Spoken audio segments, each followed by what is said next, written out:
Hola, comencem aquest dilluns amb el cel rúfol. Veiem aquest cel tapat des de Mataró, també des de l'Alt Urgell, un cel força tapat que ens acompanyarà durant tota la jornada de dilluns. El podem veure també a l'evolució del satèl·lit Meteosat, núvols compactes que ja han arribat des de primera hora, però és que a la tarda n'arribaran encara més.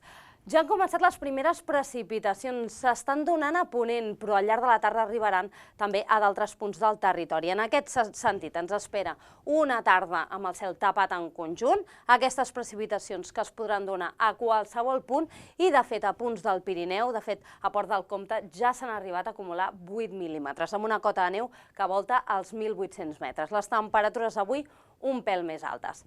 Què passarà durant la jornada de demà? Doncs que aquests núvols marxaran, s'imposarà el sol, al vessant nord del Pirineu començaran a donar-se algunes precipitacions, sobretot al final del matí, amb una cota de neu que voltarà els 1.300 metres. Al llarg de la tarda anirà baixant fins als 900 metres i també les precipitacions arribaran a d'altres punts del Pirineu, sobretot a les comarques de Girona. En aquest sector fins i tot es pot donar alguna tempesta acompanyada de calamarsa o fins i tot calabruix, com dèiem, aquesta cota de neu al voltant dels 1.900 metres, perdoneu.